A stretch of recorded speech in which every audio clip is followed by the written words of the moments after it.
Generamos un análisis profundo, crítico, propositivo, concluyente y recomendatorio del ambiente político, económico y social de nuestro país. Diálogo con Ernesto López, edición especial.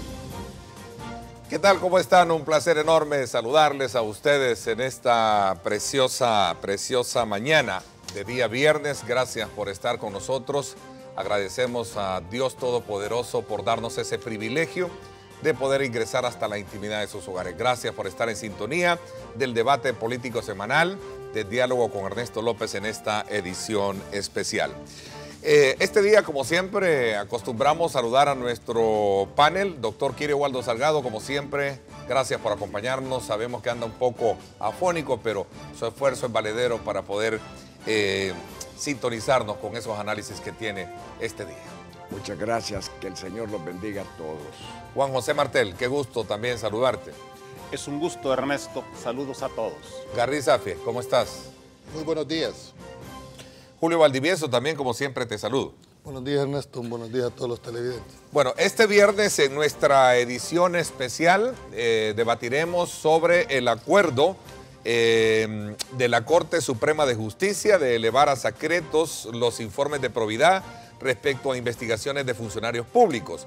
Disposición que despierta ciertas dudas sobre las razones que los llevaron a tomar esa decisión, ya que a partir de cualquier denuncia de indagación patrimonial, el tema de transparencia, algunos consideran, podría debilitarse. Recordemos que este tipo de procesos en el contexto político actual han sido alabados por unos, pero también criticados por otros. Y lo que se está haciendo, una vez aclarado el punto, es que de todo el proceso de investigación que realiza la Oficina de Probidad, en cierto momento se va a mantener mientras no haya un dictamen final, que es el punto que ya fue prácticamente aclarado por la respectiva sala o de los respectivos magistrados que votaron precisamente a favor de mantener en secreto cierto proceso de la investigación que hace la Oficina de Probidad. Para resumirlo un poco así, en palabras más entendibles.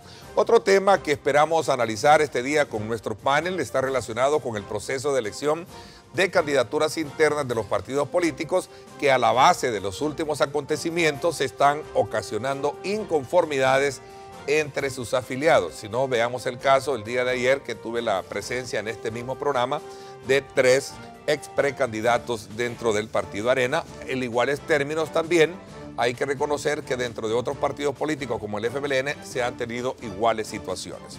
Así es que 3 preguntas claves estarán presentes en esta discusión. La primera de ellas dice así: ¿qué implicaciones tiene elevar a secreto parte de los procesos de investigación a funcionarios públicos? ¿Qué implicaciones tiene elevar a secretos parte de los procesos de investigación a funcionarios públicos?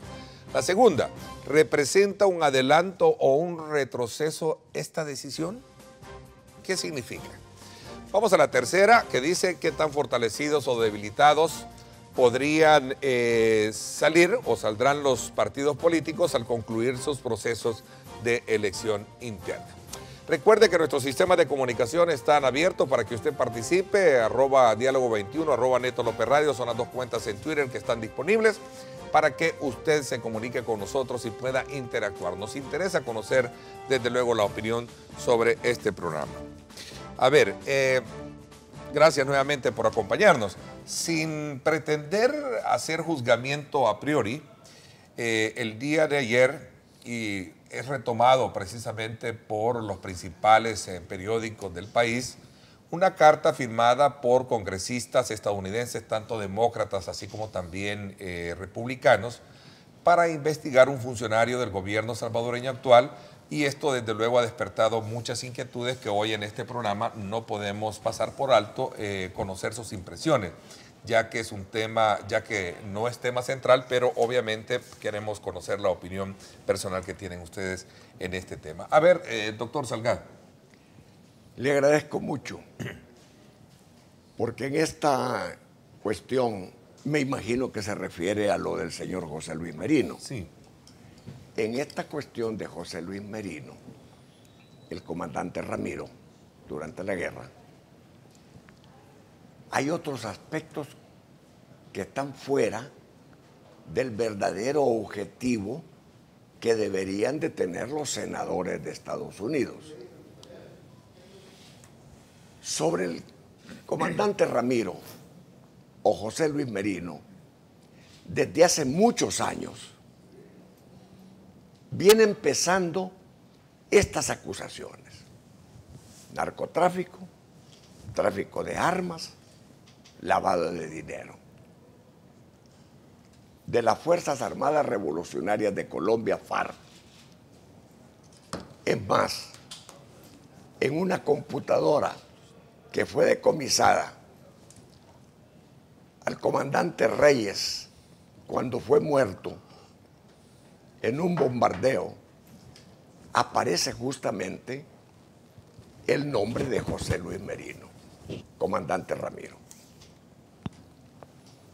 Pero qué curioso que esta cantaleta se viene dando desde hace más de 10 años. Y siempre sale cuando hay procesos electorales. Y los principales apoyos de la derecha salvadoreña, que es a la que le interesa que se haga esa investigación lo más extensa posible, los aliados son los mismos senadores ultraconservadores, demócratas y republicanos. Entonces, ¿qué es lo que quiere decir esto? Lo que quiere decir es que sin despecho de que el comandante Ramiro pudiera tener alguna o toda la responsabilidad en los delitos que se le imputan, tenemos que analizar a quién va dirigida la acusación, en qué momento se hace y quiénes son los beneficiados. ¿En qué momento va dirigida la acusación? En el momento electoral, donde a la ultraderecha de este país le interesa recuperar los escaños y llegar a la presidencia de la República en el 2019. Ahora, ¿por qué al señor Merino? Miren qué interesante. Porque para mí, el señor Merino es el que manda en el FMLN. Es el jerarca del Partido Comunista más antiguo del FMLN, activo. Hay otros, pero activo es José Luis Merino. Y entonces dicen, descabezando a José Luis Merino, descabezamos la parte central que nos interesa del FMLN, sus finanzas. Destruimos sus finanzas, destruimos a ALBA, destruimos las ayudas internacionales de los países socialistas para el FMLN. Pero qué curioso, en la Corte Suprema de Justicia, cuando se trata de dar información sobre todas aquellas cuestiones atinentes al enriquecimiento ilícito en la sección de probidad, 8 magistrados, que son los mismos que han venido votando siempre, 8 magistrados determinan secretismo para las investigaciones de la sección de probidad. Lo vamos a analizar en su momento. Entonces, ¿qué quiere decir? Y concluyo con esto. Que los aliados del partido de ultraderecha de El Salvador están trabajando muy fino para menoscabar la integridad no solamente del señor Merino, que pudiera resultar culpable, pero que no lo es, porque hay presunción de inocencia para efectos electorales. Y conste, solo quiero terminar, al señor Merino, en estos más de 10 años que tienen de estarlo acusando, nunca estos senadores han podido probarle nada. Interesante. Bueno. A ver, mira, yo quisiera que los... lectura? No, pero primero quisiera que los televidentes sepan de qué se trata esta nueva... ¿En qué repercusiones petición que están haciendo ellos tiene esta carta? ¿Qué significa Tesoro de esta Estados carta? Unidos. En primer lugar, en octubre de 1995, cuando era presidente el señor Bill Clinton, se aprobó una ley, la famosa ley Kingpin, a través de la cual, bajo la bandera del combate al narcotráfico y al narcotráfico internacional, al terrorismo y al combate internacional de esto, se emitió esa carta a través de la cual se crea una lista que con el tiempo pasó a llamarse la lista Clinton, a través de la cual se designa, que el Departamento del Tesoro designa a ciertas personas, son especialmente designados como traficantes o relacionados con el terrorismo. Esa ley, esa lista, que todos los televidentes la pueden buscar como OFAC, OFAC, ahí aparece quienes ya están designados bajo esa calificación por el Departamento del Tesoro, por el gobierno de los Estados Unidos. Desde entonces esa ley y esa lista ha venido funcionando y pues sin que haya un juicio o algún proceso jurisdiccional en los Estados Unidos a nivel internacional, el gobierno de Estados Unidos se abroga el derecho de meter personas a esa lista. De hecho, hay aproximadamente 7 u 8 salvadoreños en esa lista desde hace algún tiempo y ha sufrido algunas reformas. La última reforma que tuvo fue algo muy obvio, muy evidente, es cómo salir de la lista, porque crearon la lista, dijeron cómo iban a entrar, pero no dijeron cómo podían salir. Y de hecho, el primer salvadoreño que entró a la lista y ya salió de la lista es el señor José Adán Salazar, que 2 días antes de ser sacado de la lista, fue procesado y está ahorita pues en esa etapa penal del caso salvadoreño. Pero sí, ya hay un cómo entrar y hay un cómo salir. ¿Qué repercusiones tiene estar en esa lista? En primer lugar, es un sello internacional de que las personas que la integran son denominados terroristas o narcotraficantes a nivel internacional. Eso les impide hacer negocios directos o indirectos con empresas estadounidenses y de hecho las empresas estadounidenses tienen prohibido hacer negocios con estas personas o empresas y obviamente tienen prohibido viajar a cualquier jurisdicción aliada de los Estados Unidos. Es decir, implica un peligro de captura cuando se entra a este tipo de jurisdicciones, más allá de que se revoquen las visas y demás.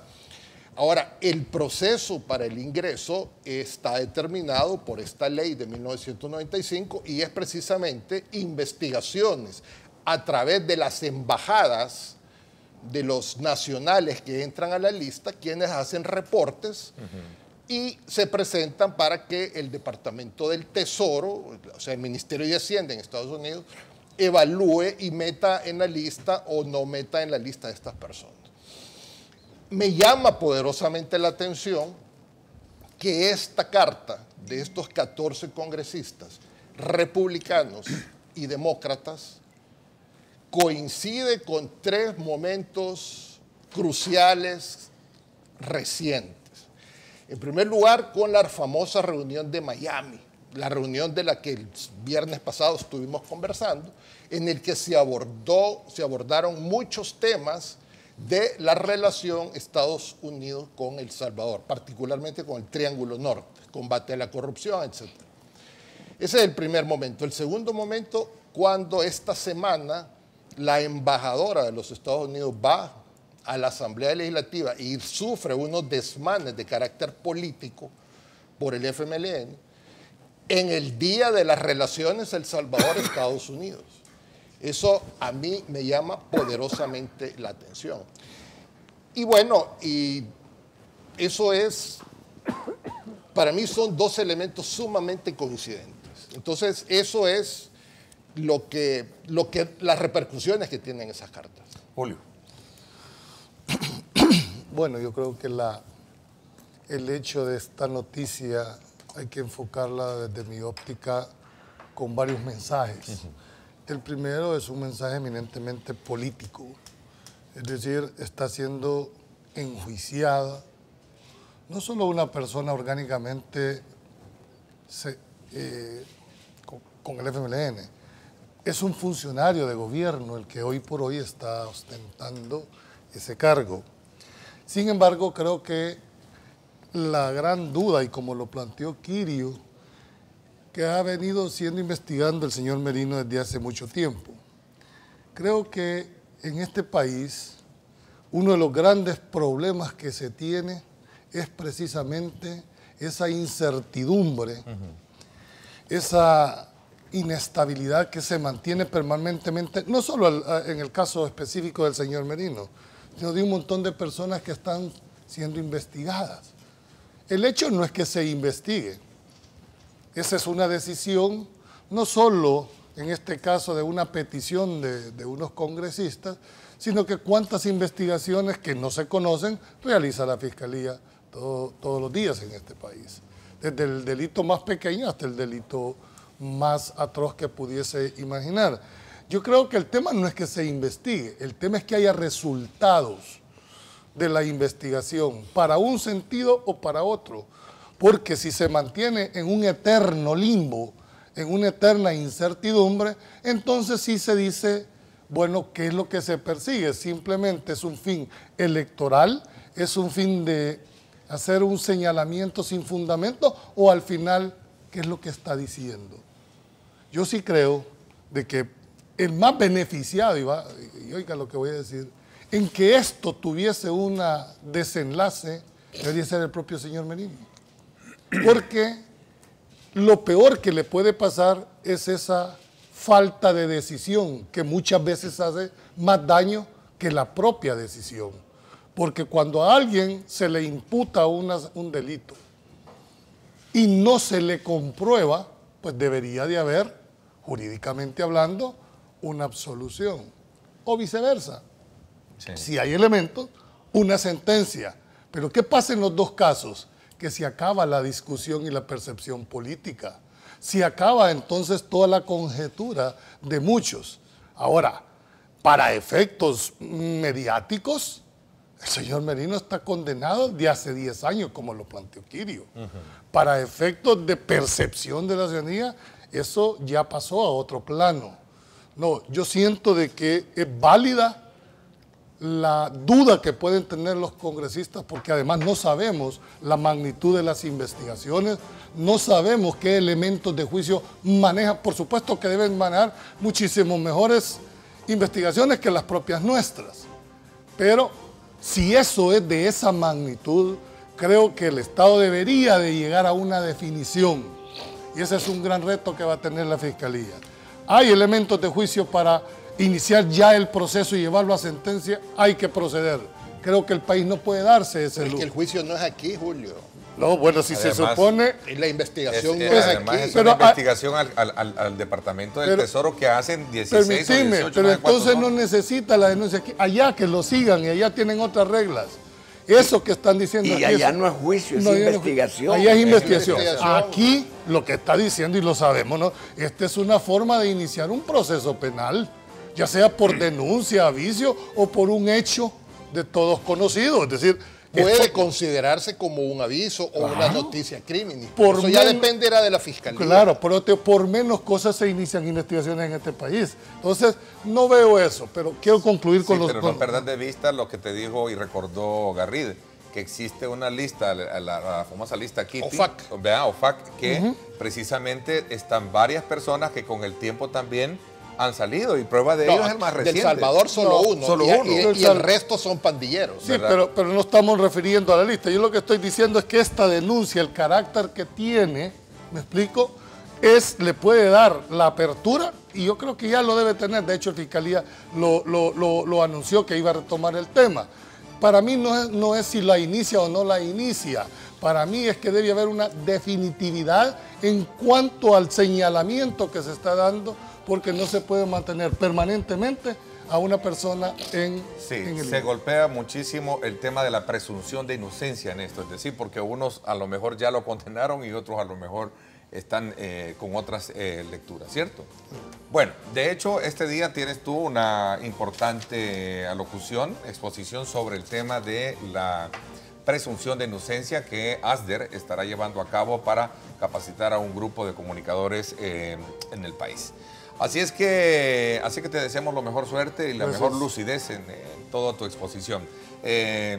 A ver, nos vamos a la pausa. Cuando regresemos te doy la palabra, Juan José. Sé que también tú quieres opinar alrededor de este tema, que no era tema principal de nuestra agenda, pero en vista de, digamos, de la magnitud con que se ha conocido y se ha manejado a través de los diferentes medios impresos, es importante, sin pretender hacer juzgamiento a priori, ¿verdad?, hacer una valoración al respecto. Y va a ser una buena opinión después de escuchar a tres augustos abogados de este país. La opinión política tuya siempre es Imagino muy que buena. va a ser una opinión Y este florido debate que con que han tenido, definitividad, me imagino. Por supuesto. Vale, vamos a la pausa. Gracias por estar con nosotros. El Megadrón es gracias al patrocinio de Remesas del Sistema Fede Crédito.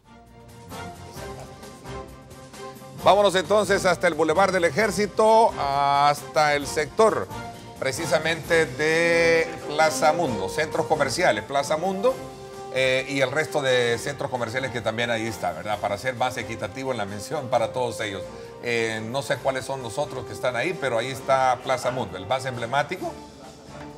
Plaza San José, me dice acá nuestro productor, Plaza Soyapango. Walmart. Plaza San José Hay un Walmart. y Walmart, ¿verdad? Walmart. Y también Walmart, ¿verdad? Así es que para ser equitativos con todos Y ellos. la tienda de la niña Chanita. Y la tienda de la niña Chanita, ¿verdad? Entrando ahí en Sierra Morena. Así es. Saludos cordiales. Así está el tráfico, así es la imagen que nos hace llegar nuestro Megadrón. Gracias a nuestro poderoso Dios, ahora tenemos el sol que esperamos que nos alumbre durante el día. Siempre hay amenazas de lluvia por todos los sistemas que están dominando la zona. Nos vamos a la pausa. El Megadrón es gracias al patrocinio de Remesas del Sistema Fede Crédito. Diálogo con Ernesto López, edición especial. Estás viendo Diálogo con Ernesto López.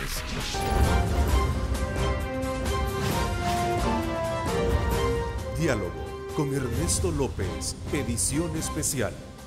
Bueno, gracias por estar con nosotros, asumiendo un poco el papel del ausente y en posiciones con relación a este tema que hemos logrado introducir. Pero antes quiero recordarles a ustedes que en Pollo Campestre cumplimos 30 años. Sí, 30 años disfrutando el sabor y el orgullo de ser salvadoreños. Pollo Campestre como a ti te gusta. Así es la reflexión que en el contexto de este conocimiento de la carta, también el partido FMLN ha reaccionado a partir de algunos dirigentes y sostienen que esto es una conspiración de la derecha internacional contra el señor Merino. A ver, el tiempo prudencial para tu persona, Juan José.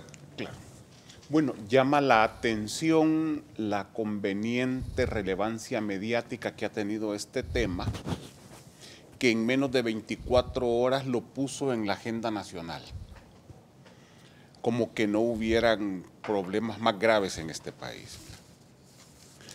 Por otra parte, para mí esa carta me hace entrar en profundas dudas sobre el funcionamiento de las instituciones en Estados Unidos. Una de las cosas que uno siempre ha admirado y he respetado en los Estados Unidos es el respeto a la institucionalidad, es la fortaleza de sus instituciones.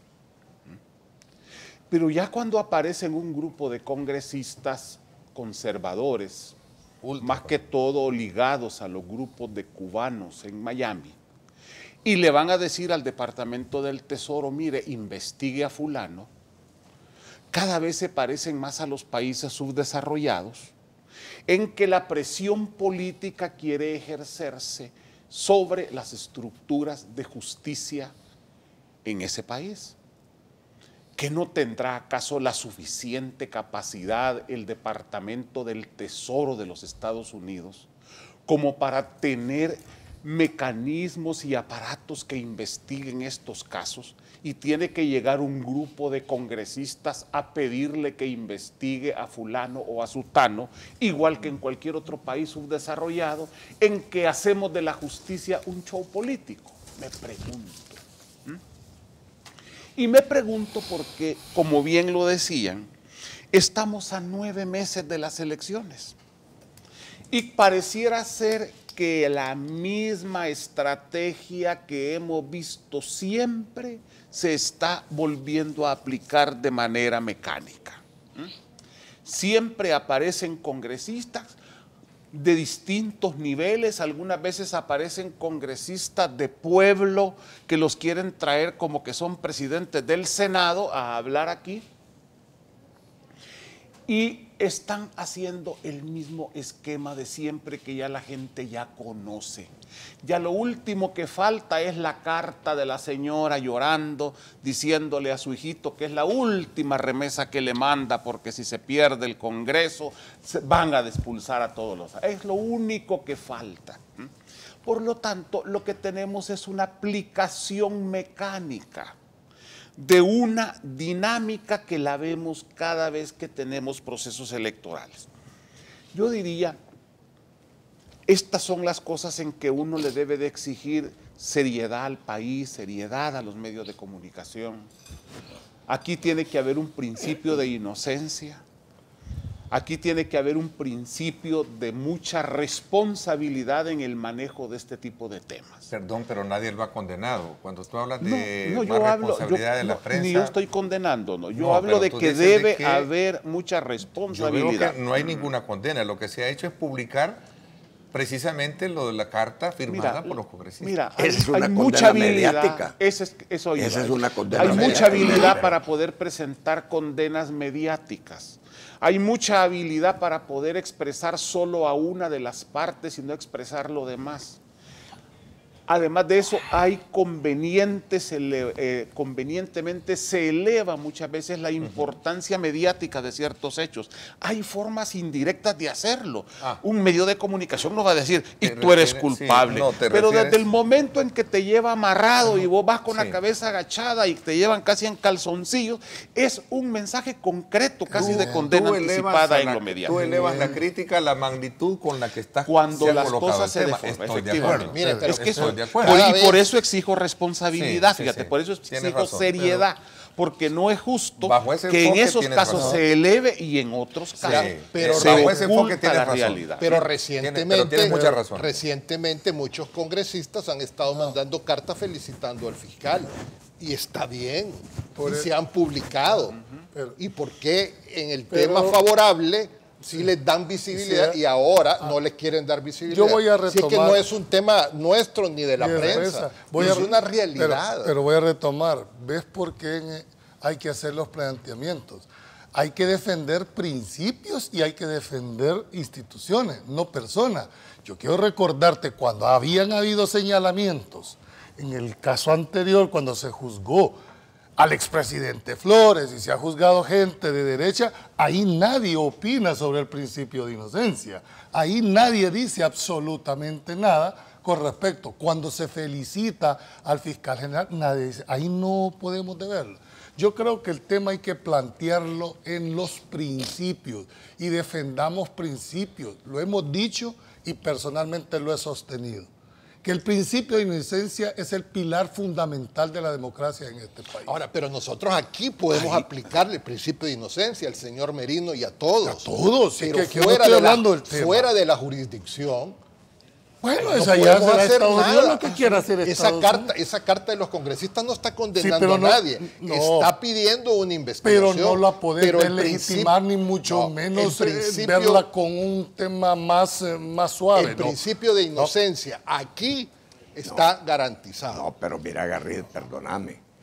Cuando los 14 senadores o congresistas mandan esa carta para pedir la investigación, hacen una elaboración jurídica, Sí, pero lógica, no es la primera carta. O lógica, ya hay varias oíme, cartas. pues, oíme, de que no solamente piden la investigación, sino que están condenando la actitud de José Luis Merino para que allá en Estados Unidos sea investigado. Eso es lo más importante. ¿Cuánto va a durar eso? Va a durar mientras duren las elecciones hasta el 2019. Fíjate bien. Y no va a haber nada. Ahora, la ley Kingpin o FAC, la lista FAC, no es producto de un juicio, es producto de una investigación que no llega a juicio en las Cortes de Estados Unidos. Eso que quede bien claro. Sí, no, así es, pero ya porque un grupo de congresistas van y le piden al Departamento del Tesoro, ya va a correr el Departamento del Tesoro a hacer investigaciones. No, ellos tienen procesos, ellos saben. Y por lo tanto, y hay miles de personas en todo el mundo. Estos son shows para que sean recogidos de manera conveniente por los medios de comunicación. Ya van a ver, ya va a venir la carta de la señora llorando de que es la última remesa que le manda a su hijito. Como que hubiera sido el FMLN el responsable de que ganara Trump las elecciones y que esté aplicando todas estas políticas antiinmigrantes. No me han respondido por qué esta carta surge después de la reunión de Miami. ¿Por qué surge después de la declaratoria de la amistad de Estados Unidos y El Salvador? Y cuando tenemos un problema de TPS a la vista. Por razones políticas, porque se ha creado en este momento, al menos aunque sea en forma temporal, una situación de imagen favorable al gobierno en relación a los Estados Unidos. Es decir, por un lado fue a Miami una delegación en la que iban personeros importantes del gobierno, que era multipartidaria y además multiempresarial. Multiempresarial, y se dio una imagen de un país que se unía y se dio una imagen de un gobierno que estaba al menos intentando resolver los problemas. Eso no le conviene a Arena que esa imagen se mantenga. Entonces entran con este golpe y aprovechan que esto coincide con el Día de la Amistad, ¿verdad? En las relaciones entre El Salvador y los Estados Unidos. Entonces, pero en realidad esto es un espectáculo, a mi juicio, más de tipo político que de tipo judicial. Ahora, aquí, como se vale todo, a raíz de eso puede cualquiera ir a presentar una demanda, que investiguen, ir a pedir al fiscal, porque hay que darle un poco de credibilidad al espectáculo mediático para continuar convenciendo incautos. Hace un año el fiscal Douglas Martínez dijo que iba a iniciar un proceso de investigación. Aquí se publican zapatos de bronce, se publican pericos. ¿Y dónde está la investigación? Ahora, bueno, la idea... Yo quiero aclarar primero que yo no conozco al señor José Luis Merino, ni siquiera en fotos porque ya no miro. Segundo, está gordito. Segundo, que esto que venimos oyendo, acusaciones contra salvadoreños, nunca han llegado en Estados Unidos a una investigación final y concreta. Claro. Y tercero, que el fiscal general no puede, solo por lo que se dice allá en Estados Unidos, iniciar un proceso acá, porque no tiene ni siquiera para iniciarlo sobre averiguar, porque no hay ningún indicio. Veamos el caso del de famoso que en El Salvador Ross. se haya cometido un delito. Veamos el caso del famoso Ross con el caso del expresidente Francisco Flores, ¿verdad? También. Bueno, vamos a la pausa, pero como lo dije desde un principio, sin pretender hacer juzgamiento a priori, cada uno expresa sus valoraciones y usted, amigo televidente, recoja las lecturas más pertinentes y construya su propia radiografía de temas como el que hemos abordado. Cuando regresemos, ¿cuáles o qué implicaciones tiene para elevar a secretos parte de los procesos de investigación a funcionarios públicos? Ese es el tema central. Vamos a volver con ello en minutos. Diálogo con Ernesto López, edición especial. Estás viendo Diálogo con Ernesto López.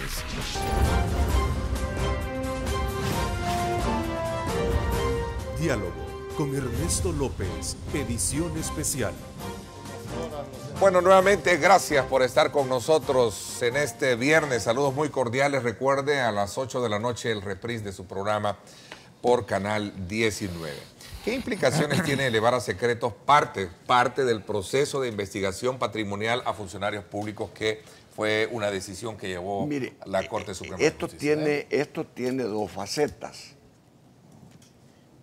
En la ley de enriquecimiento, sobre enriquecimiento ilícito, o ley de probidad que se le conoce, en el artículo 6 dice claramente que la Corte Suprema de Justicia va a resguardar las declaraciones de los ciudadanos que presenten a la sección de probidad toda su información.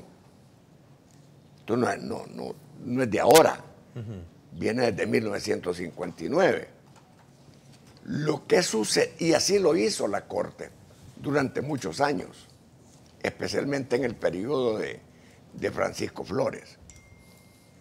Lo que sucede es que al haber una apertura democrática en El Salvador, muy beneficiosa, con esta ley de acceso a la información pública, muchos abusaron del derecho que les daba la ley y empezaron a pedir información privada de todas las personas que estaban siendo investigadas. Y el Instituto de Acceso a la Información ordenaba que Probidad y la Corte Suprema dieran la información. Y hubo hasta problemas entre la Corte y el Instituto, o el presidente del Instituto. Pero ¿qué es lo que sucede? ¿Qué pasa de la noche a la mañana? ¿Qué es lo que viene para que se reúna la Corte en pleno y decida guardar secreto sobre toda la investigación y los documentos que maneja la sección de probidad y la Corte Suprema de Justicia? Y uno se pregunta, bueno, ¿y cómo quedó la votación? La votación quedó de nuevo 8-7.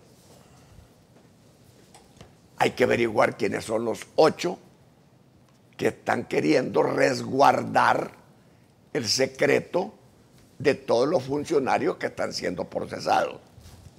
Pero la cuestión no queda ahí.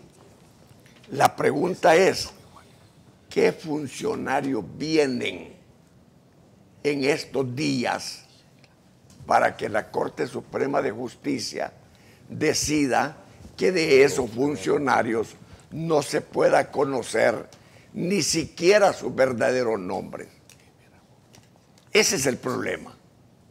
Y como yo me imagino que fue de parte de la Corte Suprema de izquierda de donde vino este secreto, me imagino que muchos de izquierda van a estar siendo investigados por la sección de probidad y no quieren que eso se sepa.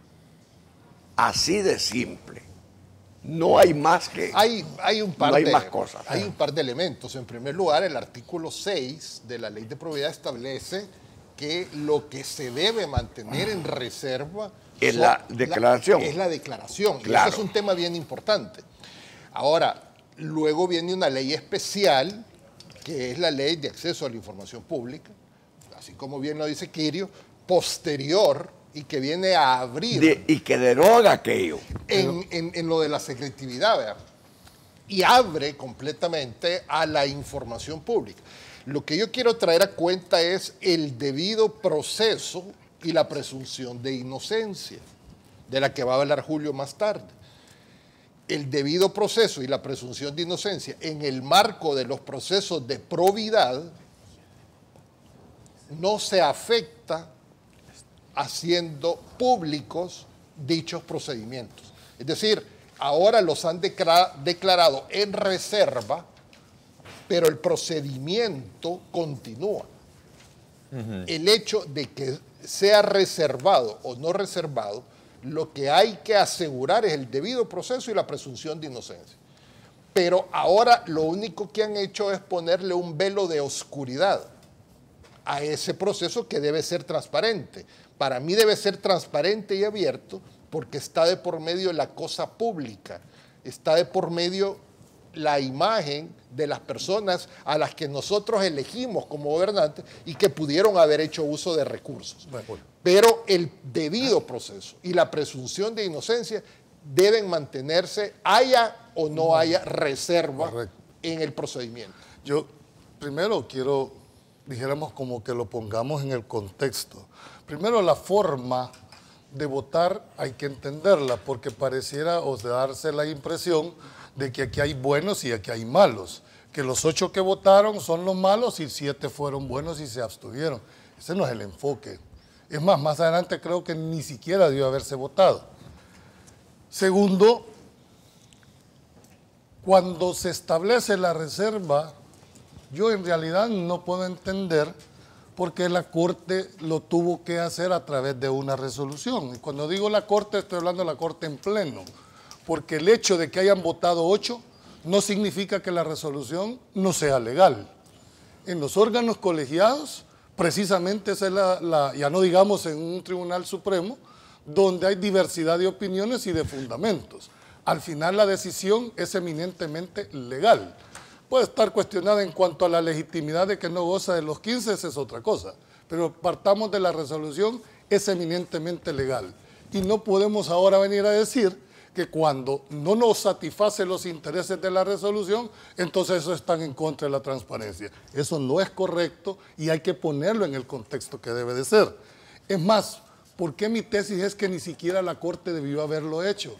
Porque el tema no es de ley secundaria, el tema de mantener en reserva o el tema de la ley de acceso. Si la Constitución se lo manda, primero, en el artículo 240, explícitamente le da la facultad a la Corte, no a la sección de probidad. La Corte puede delegar, pero nada más quiero leer textualmente la parte que nos debería de interesar. En el 240, en el inciso 3, dice, la Corte tiene facultad de tomar las providencias que estime necesarias para comprobar la veracidad de la declaración, la que mantendrá en reserva y únicamente para los efectos previstos en este artículo. Entonces, ¿de dónde se viene a cuestionar una resolución cuando la Constitución le mandata?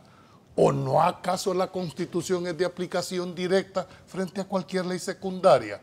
¿Acaso no el máximo tribunal está obligado a conocer la Constitución? Entonces han estado violando la Constitución. Pues la han estado violando. Yo no sé si la han violado o no. Todos los magistrados que autorizaron. Te estoy leyendo lo que literalmente dice la Constitución. Yo no sé si la han violado o no. No, la violaron porque estuvieron dando información. Pero no puede ser aquí, nunca han violado la Constitución. Pero permíteme, solo quiero terminar la idea. Y en el supuesto caso y dije, respeto la resolución, no la comparto porque es innecesaria. Pero hay algo que quiero agregar. Aún en ese concepto de que ha puesto la resolución, lo que ha declarado la reserva no son las declaraciones de los funcionarios, es el proceso para llegar a una conclusión. ¿Por qué razón? Porque hay un principio, que lo han dicho mis compañeros aquí, de inocencia, y ese opera en doble sentido, como garantía procesal, pero también como tratamiento que tiene la persona a que se le presuma su inocencia. ¿De qué sirve? Y aquí lo tenemos que decir muy claramente, que en un tema mediático te exhiben que está siendo investigado y aunque la resolución sea favorable de que no ha lugar a formación de causa, ya la mediatez le dio el santo y seña. Eso no puede ser tampoco. Entonces concluyo con esto, que no comparto yo el tema del debate, de poner como que hubo buenos y malos. Fue una decisión, en mi criterio, innecesaria, porque ya la Constitución preveía el tema de la reserva. Sí, así es. Miren, mi opinión es que lo que hubo en la Corte fue un debate de forma, no un debate de fondo. Como bien lo han explicado ustedes, hay una reserva establecida en la Constitución de la República. Y además de eso, no nos olvidemos que la ley que regula, la ley secundaria, todos estos procesos de enriquecimiento ilícito, es una ley muy vieja, que al ya no adecuarse a la nueva realidad constitucional, abre muchos espacios a la discrecionalidad de los funcionarios. En el fondo, el problema no era entre un grupo de magistrados buenos que quieren que se sepa lo que está pasando y otro grupo de diputados malos, oscuros, que quieren enterrar las cosas. El problema de fondo no era ese. El problema de fondo era o se hace con todos igual o se continúa con la discrecionalidad. Ese era el problema de fondo. Entonces, de alguna manera, lo que ahora se ha hecho es definir un solo término y definitivamente le cierra espacios a la discrecionalidad con que estos temas se habían venido manejando. Primero, en cuanto a quienes investiga. A este investigámelo porque me cae mal, a este déjamelo porque me cae bien. Y por otro lado, los niveles de profundidad en cada una de las investigaciones. Creo que ese es el problema de fondo. Ahora, miren amigos, hay un segundo elemento que ustedes deben de tomar en cuenta. Fíjense cómo al ciudadano, más bien, cómo al funcionario se le protege desde el nivel constitucional. Si yo soy funcionario que manejo fondos públicos, dineros que son del país, de los salvadoreños, y me enriquezco en base a ese dinero, tengo derecho a que se me proteja mientras no se me demuestre. Ese es el punto. Ese es el punto. Mientras que el ciudadano común y corriente, No, pero igual, que se roba 100 pesos, no, lo exhiben. no, es decir, por eso, esos artículos, amigos, tenemos que promover su reforma constitucional. ¿Qué le quita porque al no debido, se- ¿qué le quita al debido proceso ser un proceso, hacerlo transparente y abierto? No le quita absolutamente nada al debido proceso ni a la presunción de inocencia hacer un procedimiento que cumpla la ley de acceso a la información pública. todo eso se ha Eso estado- es una falacia, estar diciendo de que no hay transparencia. Nadie está pidiendo que no investigues. La Corte no está diciendo que no se No, investigue. Julio, es la forma. No, permitime, pero mientras... ¿Cómo le gustaría a ustedes dos que si se le hiciera un señalamiento, no como funcionario, como persona, cómo quisiera que se les tratara? ¿Que no se les aplicara la presunción de No, inocencia? Julio. No, ¿Cómo, al pues? contrario. O sea, Es que no explícame. estamos hablando- No, porque estoy- vos decís de que cómo se le da el tratamiento al funcionario, Sí. como que hay dos No, tipos mira, de Julio, calidad. yo lo que No. estoy diciendo es que el proceso se está siguiendo conforme a la ley. Claro. Que ese puede ser abierto o reservado. Y que ni abierto ni reservado te viola el principio del debido proceso. Entonces, ¿por qué declararlos reservados? No es que primero no por la declaración, dicho que no comparto, ya la Constitución lo establece. Garry, no es porque yo lo estoy diciendo, Para ni mí porque yo lo debe- crea. Si no les gusta esto, cambiemos la Constitución. Así es. Eso es otra Y cosa. eso es lo que yo estoy proponiendo, pero que se entonces cambie cambiarla, esa pero, parte de la Constitución, pero porque no es se justo que puede el decir, funcionario interpretar, que maneja fondos públicos tenga una serie pero de igual, ventajas que no tiene pero el ciudadano. sí tiene una razón y yo no tengo por qué estar defendiendo a los que dieron sí o no. Te digo que incluso creo que ni siquiera debieron de haberlo hecho, porque eso denota que no leyeron la Constitución. Lo que yo te estoy diciendo es que guarda concordancia con el principio de inocencia por los procesos mediáticos que estos saben. ¿Qué pasa cuando dice se investiga fulano de tal? ¿Cuál es la percepción inmediatamente de la ciudadanía? Que ya es corrupto independientemente del resultado de las investigaciones. Entonces, ¿qué es lo que está tratando de decirse? Mire, no investiguen, lleguen a profundidad, pero hasta que la Corte haya Julio, determinado, entonces hagámoslo Julio, público. Pues ya. Pero es que nunca se ha la hecho. Constitución de la Siempre República se filtran estos es un procesos. sistema de garantías de derechos. Claro. Y hay un derecho humano relativo a la libre expresión, que va en doble sentido, a expresarte y a recibir información. Ese derecho está garantizado.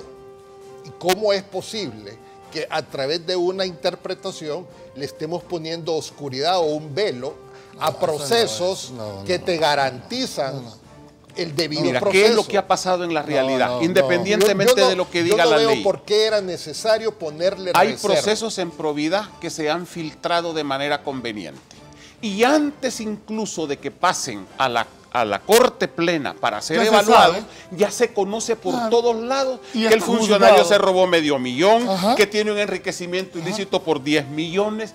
Entonces, Y eso no atenta contra la... eso definitivamente es incorrecto, pero ¿qué es lo que pasa? Hay otros casos en que convenientemente bueno, se pero- oculta la información Sí, pero mi de plan- manera que no se sepa. Entonces, aquí se Pero- necesita un procedimiento, pero por otro lado, los funcionarios deben de ser juzgados en igualdad de condiciones. sí. Y no solo eso, sino que debería de ser agravante al menos el robar dineros públicos, que son dineros pero de es la que gente, que a son eso dineros va que el sirven para proceso. cosas Si importantes. es que Juan José, nadie... a mira, eso va el resultado. Por eso es que hay que reformar mira, el A 240. juzgar Sí. y a acusar en un juzgado. pero- Esa na- investigación mira, la están declarando na- privada. Mira, Pero nadie cuánta está- gente la condenaron ya en Permíteme. probidad y no ha Así llegado es. ni siquiera Va, todavía entonces, a la esto- Corte va, Plena. pero entonces Mira, estás Juan dando José. la razón del porqué de Mira, la no. reserva. Vos mismo acabas de decir... No, al contrario, cuánta Julio. gen- no. Al contrario. ¿Cuánta Ahora les- gente se ha condenado sin haber llegado a esto? Julio, Esa es la tesis. mira, lo que yo cuestiono y me extraña es cómo hace un mes esta misma Corte Suprema de Justicia ordena que se publiquen todos los funcionarios que iban a ser procesados en probidad, funcionarios del presidente Funes. Y dicen que hay 500 más y los publicaron. ¿Por qué ahora? Ese es mi cuestionamiento.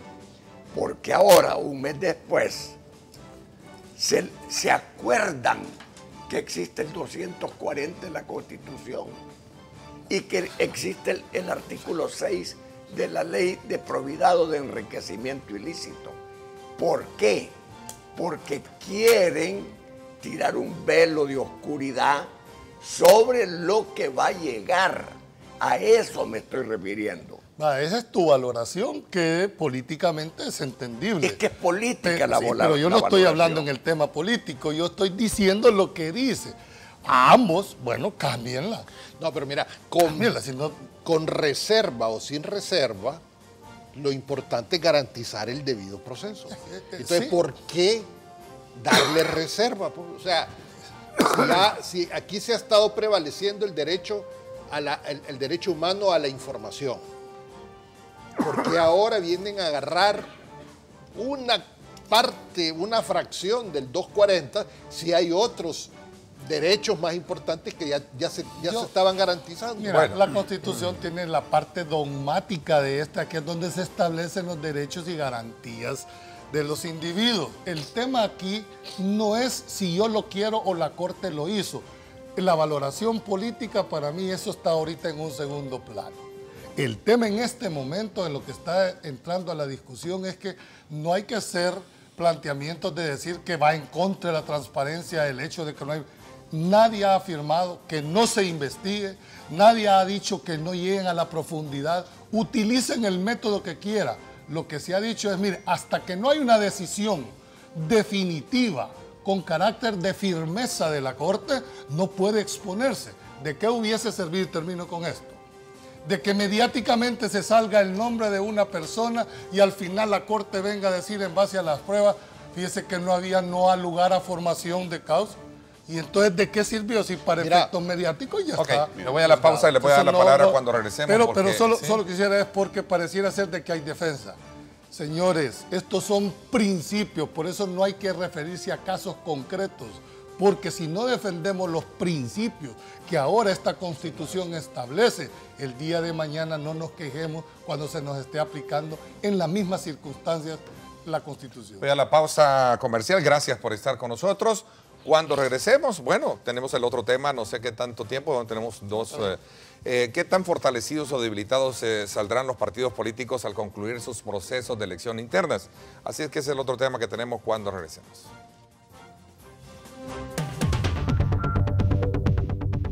Por lo general sí pasa, no hay credibilidad en los partidos políticos, siempre sucede lo mismo. Pienso que no son tan transparentes. Van a elegir a los que ellos quieren. Quizás tengan transparencia al principio, pero de ahí va igual todo.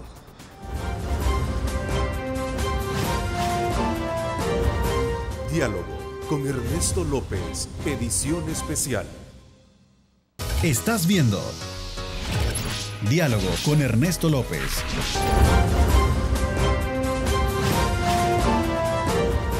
Diálogo con Ernesto López, edición especial. Bueno, gracias nuevamente por estar con nosotros. Saludos muy cordiales a usted que está en sintonía a través de nuestra señal en vivo, a través de Facebook Live, para que usted nos sintonice en cualquier lugar del mundo a través de su teléfono inteligente, su iPad, su computadora. Así es que gracias por estar con nosotros. A ver, a raíz de toda la, digamos, aplicación de la sentencia de la Sala de lo Constitucional respecto y que obliga a los partidos políticos a procesar de manera en elecciones primarias a los partidos políticos sus candidaturas, estos ya han comenzado de alguna manera a ponerlas en práctica. Pero esto ha traído consigo sabores y sinsabores para unos y otros partidos, especialmente para los dos grandes hoy en día. ¿Cuál es la lectura que tienen alrededor y qué se puede debatir al respecto? Porque algunos creen que sufren desde luego el peso de las cúpulas de partido, apartándolos, dejándolos fuera del proceso para tener ungidos en las planillas. Mira, a ver, la transparencia tiene que permear a todos los niveles de la sociedad salvadoreña. Y ahora que la transparencia tiene que permear a los partidos políticos, ha sido un parto doloroso.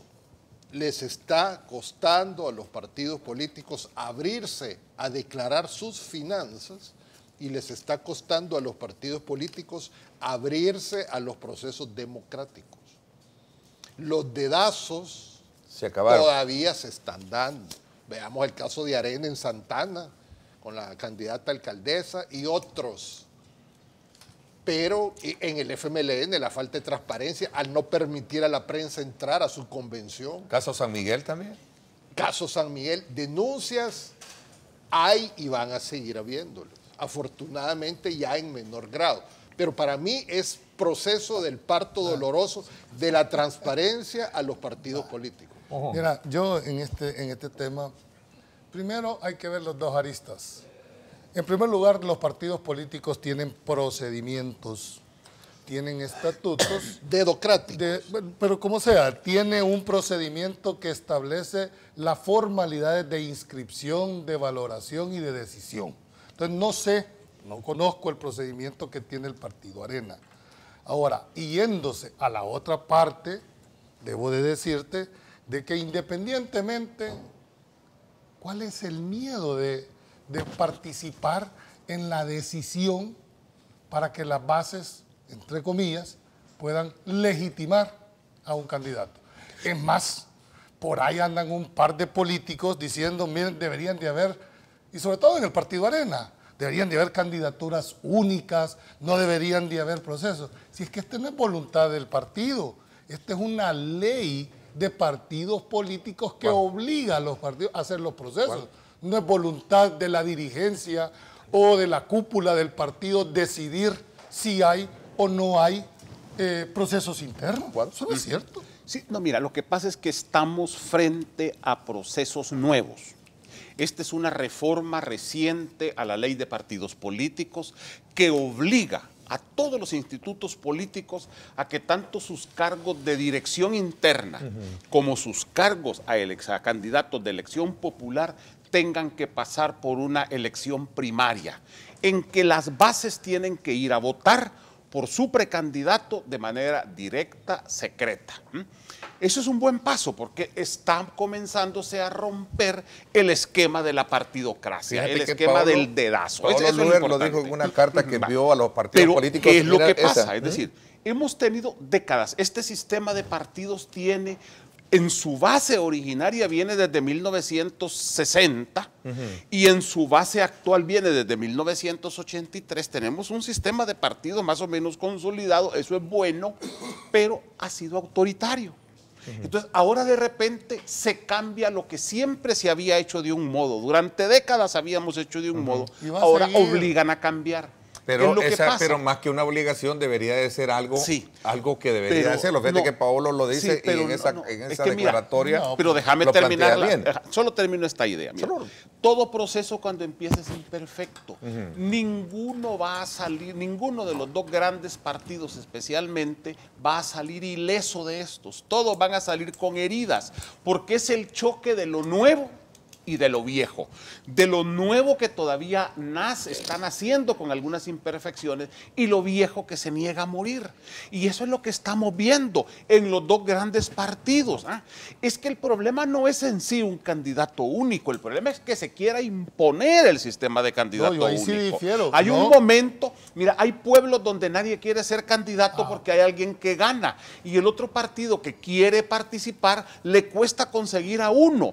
Pero si es la voluntad de la gente que vaya solo uno, pero debe de ser la voluntad, pero con dos requisitos. Primero, tiene que haber acuerdo.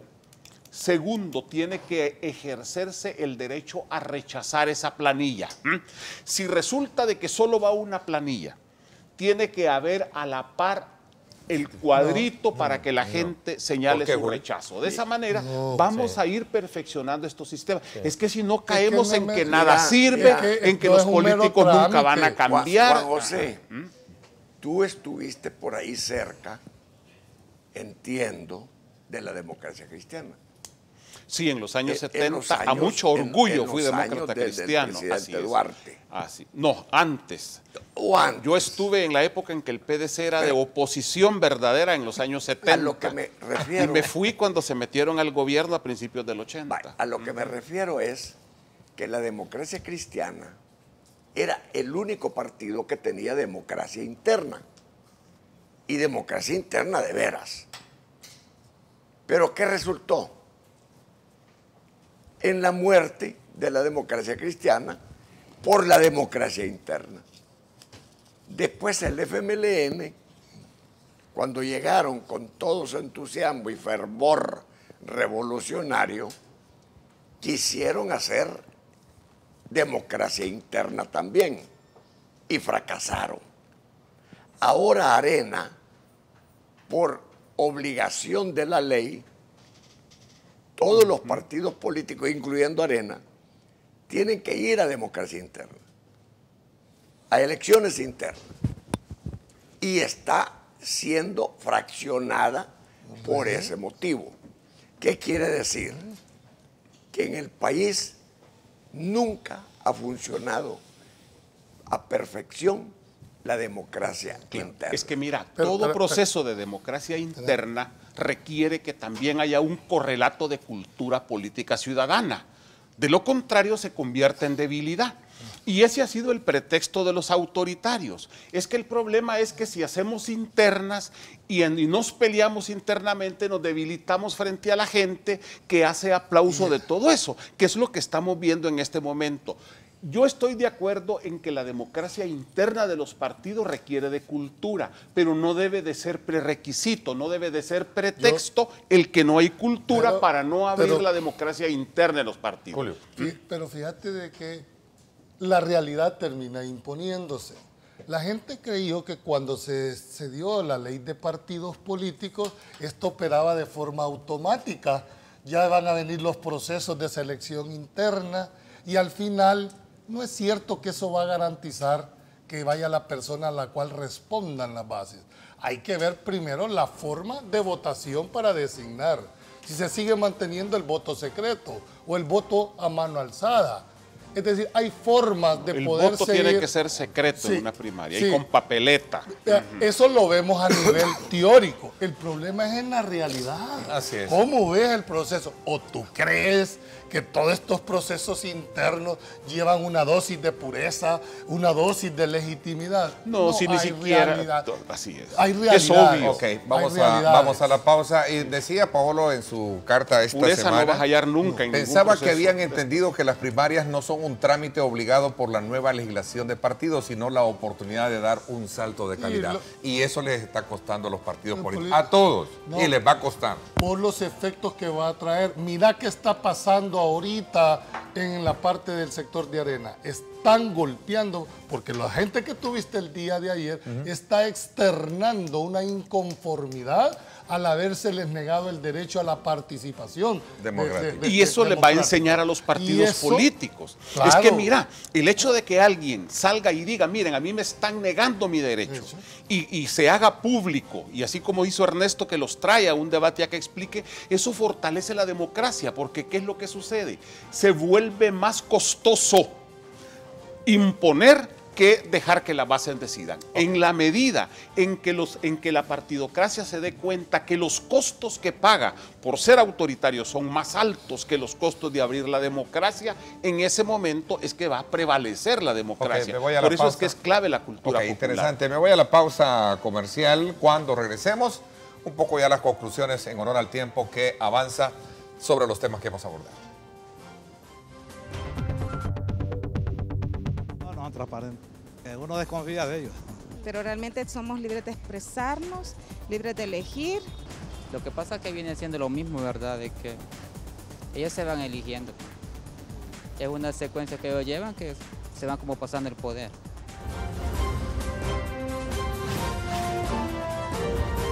Diálogo con Ernesto López, edición especial. El futuro es imaginar, es pensar en grande. Prepárate hoy, estudia en la UFG y amplía tus oportunidades. UFG, tecnología, innovación y calidad. Bueno, gracias por estar con nosotros. Vamos desde luego a un poco concluir con este tema porque me parece que todavía hay aspectos que tienen que debatirse. Yo reitero, ¿qué alcance va a tener todo este proceso y cómo van a terminar los partidos al final? Yo reitero que la transparencia es un parto doloroso en los partidos políticos. Si la transparencia, la democracia nos está costando, vemos que se están poniendo velos a la transparencia de los procesos administrativos, no jurisdiccionales, en la Corte Suprema. Esto es muy parecido. La apertura de los partidos políticos a la democracia requiere estos procesos de transparencia. No son perfectos, pero hay que continuarlos y tiene que haber denuncia de las personas que se vean afectadas. Los partidos políticos tienen sus propios procedimientos. Desde el punto de vista de la percepción, y ojalá, y aquí hay que reconocer que la izquierda ha tenido siempre un poco más de cuidado en tratar de resolver sus problemas internos que la derecha, ¿verdad? Ojalá también traigas a otros que estén inconformes en el proceso de izquierda. Creo que son 11 elecciones, pero, creo. El caso de San Miguel es el más emblemático. Bueno, pero ¿cuál es lo que sea? Porque deberías de poner los dos. Hay que ver San Salvador también. Los dos, hay que ver San Salvador también. ¿Por qué solo de un lado puede decirse de que no ha habido, dijéramos, el proceso de selección? La ley es de carácter general. Sí. A mí me gustaría ver también... ¿Por qué no dejan entrar a los periodistas? Nosotros, o porque o solo de este lado se aplica y del otro Es que fíjate que en todos lados los procesos de transparencia y rendición de cuentas son dolorosos. Claro. No solo en el sector público. Les duele a los funcionarios, les duele a los partidos políticos porque ahora son los más señalados. Pero cuando ha habido señalamientos hacia la iglesia, para ponerte un ejemplo, sobre problemas de sacerdotes pedófilos o de pastores que también, igual les duele. Y ojo, tenemos una tendencia a que nuestras sociedades se vayan volviendo más transparentes, por lo tanto seguiremos oyendo los gritos de parto. Y ojo, la transparencia se está moviendo poco a poco del sector público al sector privado. A otros Cada vez más está exigiéndosele ciertos niveles de transparencia. Aquí tenemos que saber cómo es que se conforman grandes capitales para evitar que haya de por medio crimen organizado y narcotráfico. Aquí deberíamos de saber cómo se privatizó la banca y cómo se revendió a grupos internacionales financieros. Aquí deberíamos de saber cómo se privatizaron muchas cosas, pero primero cómo se dolarizó la economía. Pero primero hay que y eso tiene un efecto público-privado. Pero y eso primero hay que implantar la democracia en los partidos. Pero no, primero te tenés que hacerlo todo, porque si vos decís, es que primero voy a hacer esto para después hacer este otro, no haces ni lo uno ni lo otro. Mira, ese era el pretexto de los dirigentes políticos. ¿Por qué no se puede hacer democracia interna? ¿Por qué no le va a servir de no nada, hay doctor? Eso de cómo se traspasaron los bancos, cómo se llegó a la privatización de ciertas empresas, cómo los errores del gobierno, cómo se hicieron millonarios ciertos presidentes, eso no te va a servir de nada ya, porque nadie está dispuesto a estar investigando a aquellos culpables de todo lo que está sucediendo ahora. Nadie está dispuesto a eso. Yo no he oído una denuncia y la Corte tenía unos expedientes abiertos contra el señor Cristiani, Calderón Sol y otros, pero hasta ahí. Ahora, mira, hoy con ese velo que le han puesto, no sabremos ni si están trabajando en la investigación o están dormidos ahí, no sabemos. Independientemente, volviendo al tema de los partidos políticos y de sus primarias, el Tribunal Supremo Electoral tiene que ser muy fuerte y muy firme en las denuncias que se presenten. No, ayer lo regañaron. Ayer le han pegado una gran regañada al Tribunal Supremo. Los aliados por la democracia. Sí. Lo que pasa es que nosotros queremos jugar el juego con las mismas reglas. No podés cambiar el juego si no se cambian las Julio, pero los partidos tienen que adecuarse a las leyes, a la sociedad. ¿Cómo está constituido el Tribunal Supremo Electoral, por Dios santo? ¿Quién es el presidente del tribunal? ¿A propuesta de quién viene el Tribunal Supremo? De los partidos políticos. Hombre, pero ¿cómo se van a sancionar a sí mismos? ¿Y quiénes realmente lo controlan? No, mira, y en esto... No, me refiero a su forma de elección, Juan José. Claro. Es decir, conceptualmente hablando, ¿quién es el que elige al presidente o propone que se elige la Asamblea? Pero ¿quién propone al candidato? ¿El último? Yo quiero ver cuándo van a aparecer los químicamente puros, porque no conozco ni uno. Yo pero miren, hay una cosa, nosotros estamos ahorita debatiendo un tema que está muy en la coyuntura y muy en los medios, pero a mí sí me llamó la atención el llamado que hizo ayer Aliados por la Democracia, porque creo que hay un problema de fondo. A los dos partidos llamó. Y es que el día de las elecciones, si no se prepara tecnología de mesa con los procesos tan complicados que tenemos de votación cruzada y por persona, definitivamente vamos a tener el peor embrollo que ha tenido el país en los últimos años.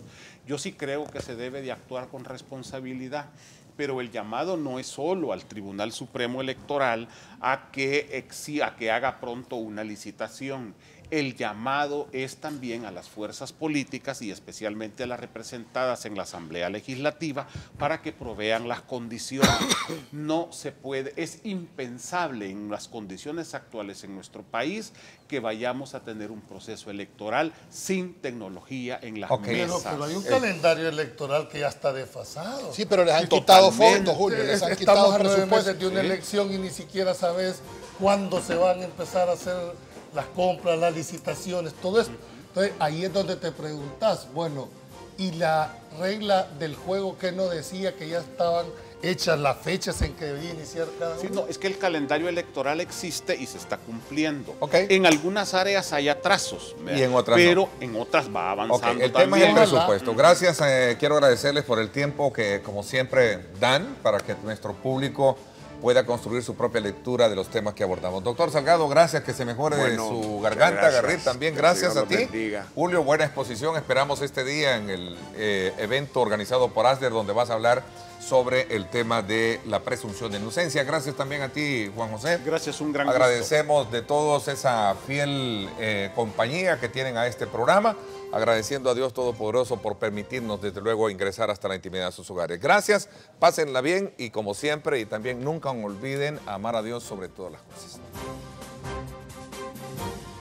Generamos un análisis profundo, crítico, propositivo, concluyente y recomendatorio del ambiente político, económico y social de nuestro país. Diálogo con Ernesto López, edición especial.